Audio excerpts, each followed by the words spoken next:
Lesson 6. Your words blaze a trail.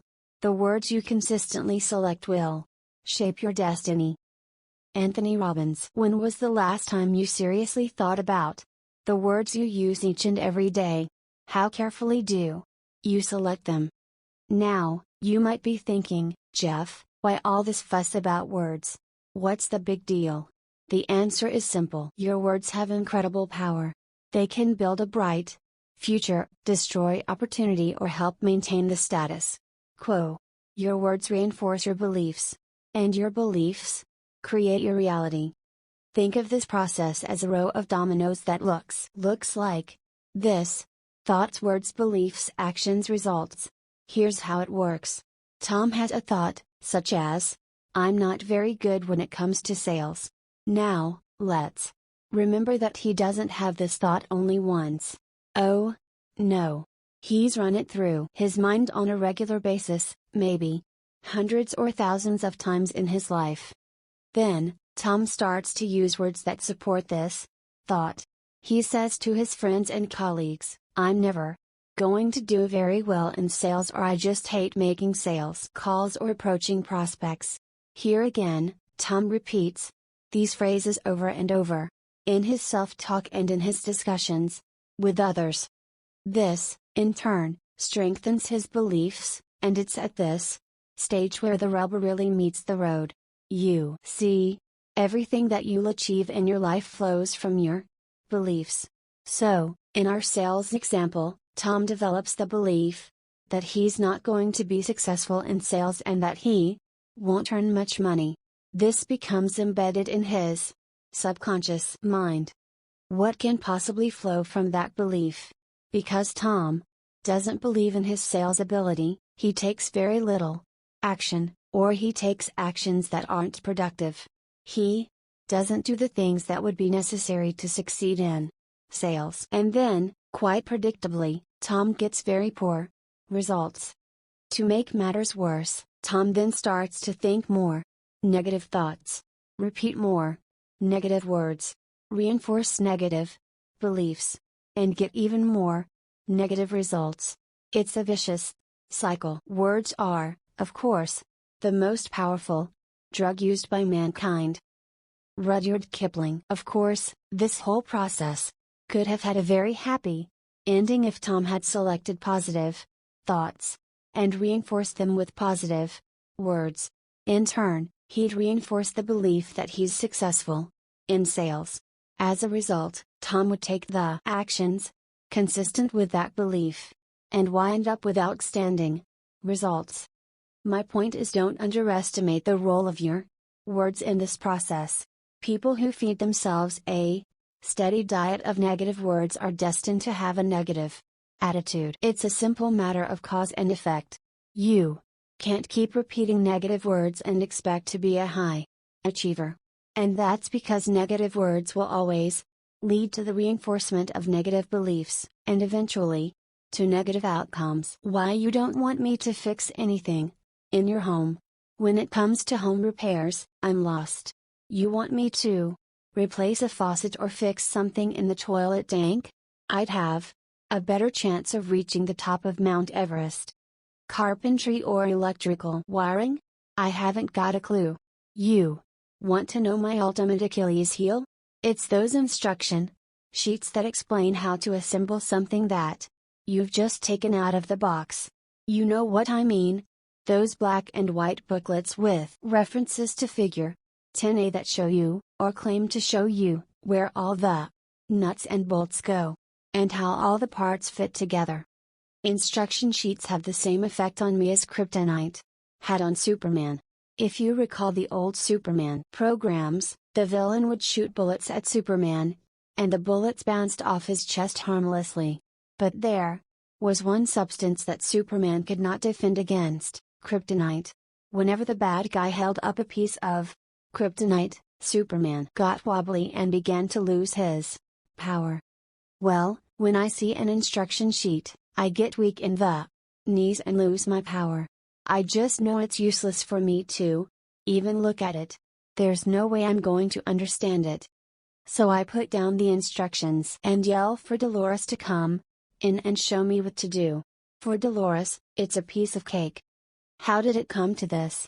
I don't claim to be the smartest guy in the world, but I consider myself to be reasonably intelligent.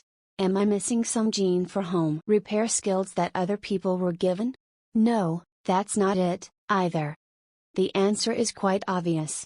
For the last 40 years, I have repeatedly said, I'm no good at mechanical things and I can't fix anything. And, lo and behold, after 40 years of using negative words, I've developed a strong belief that I can't do these things. Do you see how I created this situation by not being careful about the words I used? And, the truth is I could eventually reverse this trend if I'd start using positive words about my ability to make repairs. Scientists' words are worth looking at. Years ago, I read an article about Kent Cullers, a scientist who headed NASA's search for extraterrestrial intelligence project. Cullers, who has a doctorate in physics, was developing software that searches for radio signals indicating the presence of other life forms in the universe. Sounds a little like Star Trek, doesn't it? But make no mistake about it, this is some pretty technical scientific research. And yet, Cullers has a physical challenge to contend with. Let me tell you how he describes it. He refers to his condition as a trivial affliction and just barely an inconvenience. What is Cullers' particular physical challenge? A touch of arthritis? Or an occasional migraine headache? Kent Cullers is blind. That's right. He's blind.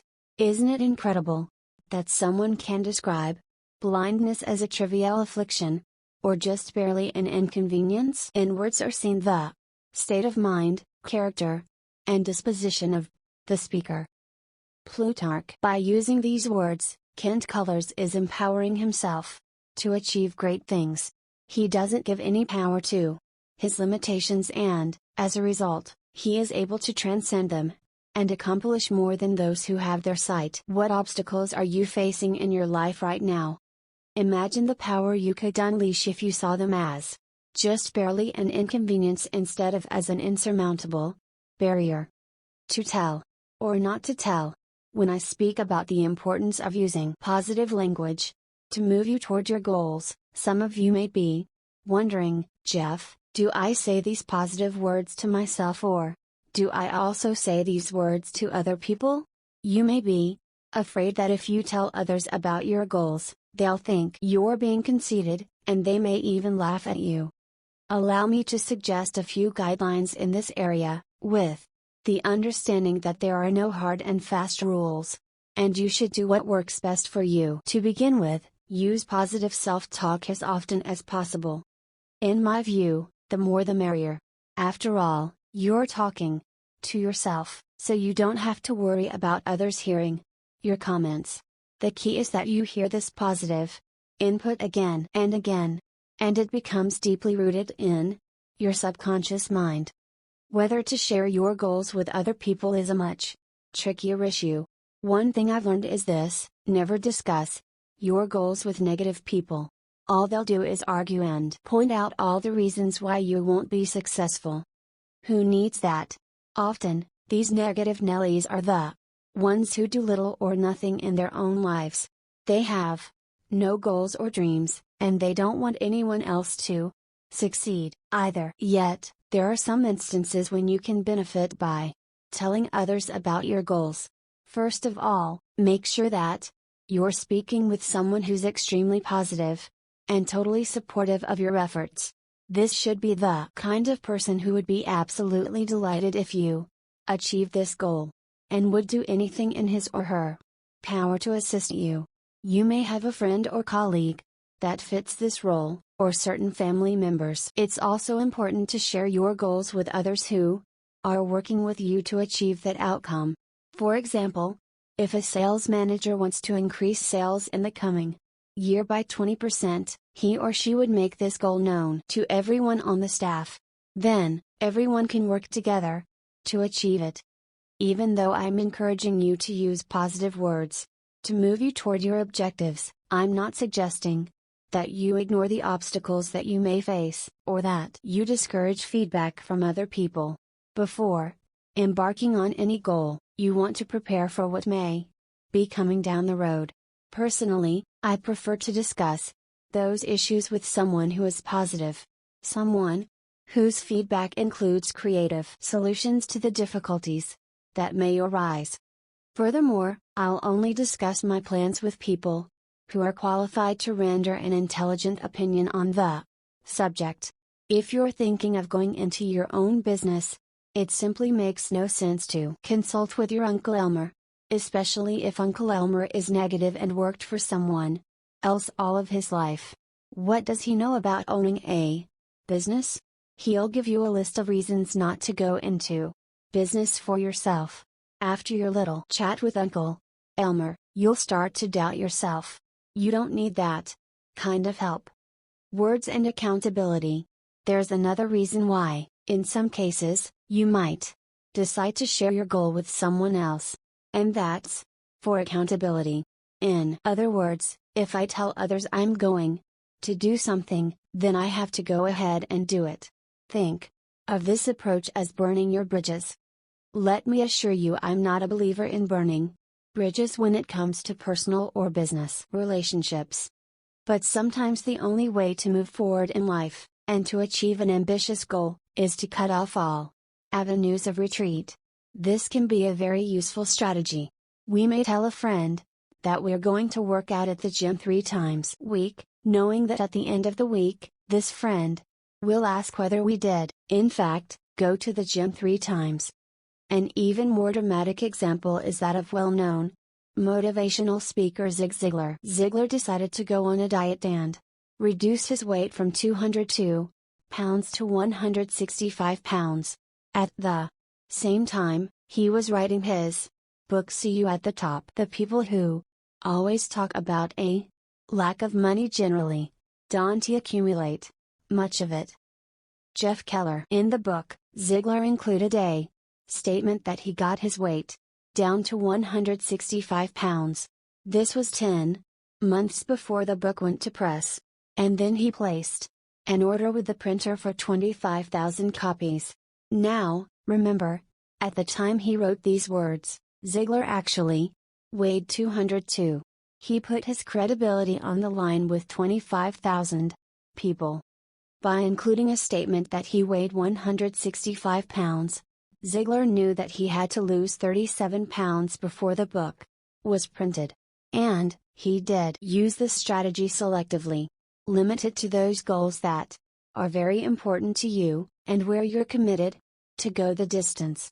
Is it risky? You bet it is. But it's a tremendous motivator. Words and emotions. In his best-selling book Awaken the Giant Within, Anthony Robbins devotes an entire chapter to the way in which our vocabulary affects our emotions, our beliefs, and our effectiveness in life. I don't agree with all of Robbins' philosophies, but his observations about the power of words are right on the mark. Robbins is keenly aware of how certain words impact our emotional intensity. For instance, let's say that someone has lied to you. You could react by saying that you're angry or upset. If, however, you use the words furious, livid, or enraged, your physiology and your subsequent behavior would be dramatically altered. Your blood pressure would rise. Your face would turn beet red. You'd feel tense all over. On the other hand, what if you characterized the situation as annoying or said that you were peeved? This lowers your emotional intensity considerably. In fact, saying that you are peeved, explains Robbins, will probably make you laugh and break the negative emotional cycle completely. You'd be much more relaxed. Robbins gives other examples of how you can lower the intensity of negative emotions. Imagine, for instance, replacing I've been destroyed with I've been set back, or using the phrase I prefer instead of I hate. Of course, you can also intentionally select words to heighten positive emotions. Instead of saying I'm determined, why not say I'm unstoppable? Or, in place of declaring that you feel okay, try I feel phenomenal. or I feel just tremendous. Choose words that will point you in the direction of your goals. Jeff Keller. Juicy, exciting words like that lift your spirits to a higher level and profoundly influence those around you. When you consciously decide to use such terms, you're actually choosing to change the path on which you've been traveling. Others will respond to you differently and you'll alter your perception of yourself, as well. A closer look at your words. Let's take a look at your life for a moment. Are there any areas where you've been using phrases like I can't, I'm no good at _ and it's impossible? We all know people who make statements like these. I can't draw. I'm no good at math. I can't remember names. It's impossible for me to make that kind of money. When you make these comments day in and day out 10, 20 or 30 years, you're programming your mind for failure. It all comes back to your attitude. Every one of these examples reflects a negative attitude. And if you see the world through a smudged window, you're going to use negative language and get disappointing results. Fortunately, you can control your words, which means that you have the ability to build a positive belief system and to produce the results you want. The first step is awareness. Let's examine the phrases you've been using in 4 key areas of your life: relationships, finances, career and health. 1. Relationships. Do you say things like all the good men or women are taken, or people are always taking advantage of me? If you do, you're literally programming yourself for unhappy relationships. Your mind hears every word you speak and it sets out to prove you right. With regard to our above examples, your mind will see to it that you attract only those persons who will disappoint you or take advantage of you. Is this what you want? If not, stop repeating and causing your mind to focus on such negative statements. 2. Finances. What words do you use on a regular basis to describe your current financial situation and your prospects for the future?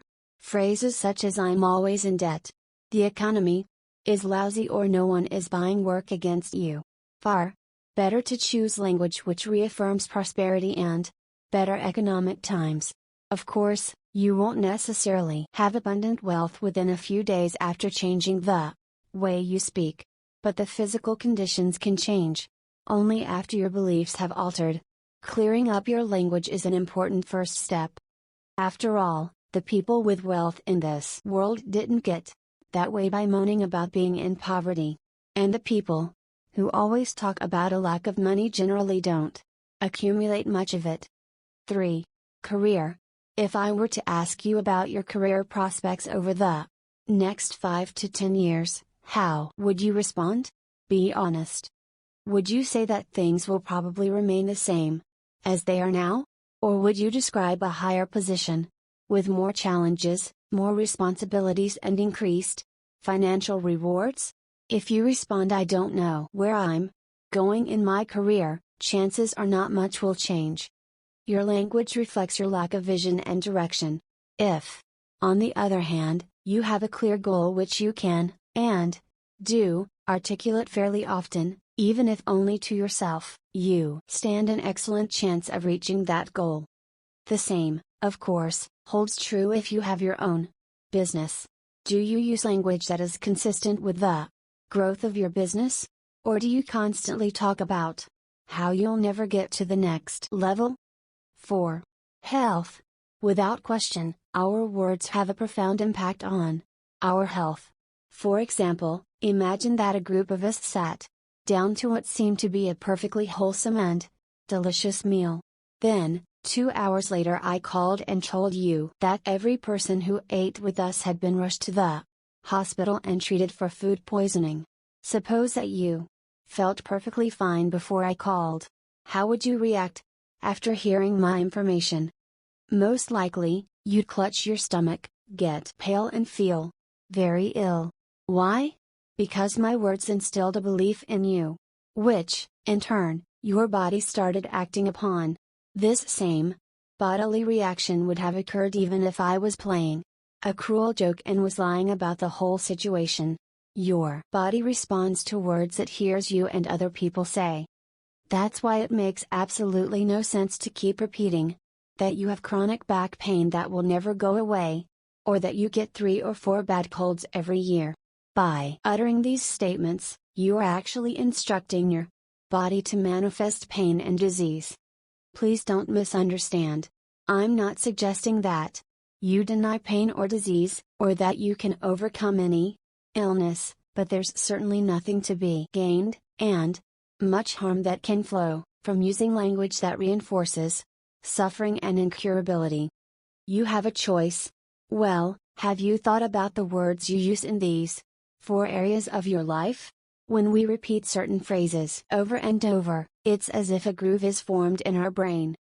We keep replaying the same old refrain in our heads like a broken record. The trouble is, whenever you say these words, you just deepen the groove, replaying the same old myths in your mind, strengthening the same old beliefs, and getting the same old results. Recognize, however, that just because you've said things in the past, there's no reason to blindly continue doing so. While it takes some discipline and vigilance on your part to make changes in your language, it's well worth the effort. So, from now on, consciously choose words that will point you in the direction of your goals. Ask a friend to remind you when slip. Remember, it's up to you to speak in a way that will move you toward what you want in life. Therefore, use words that are consistent with the path you truly wish to be on. Take action along those lines, and watch yourself begin to travel in that wonderful direction.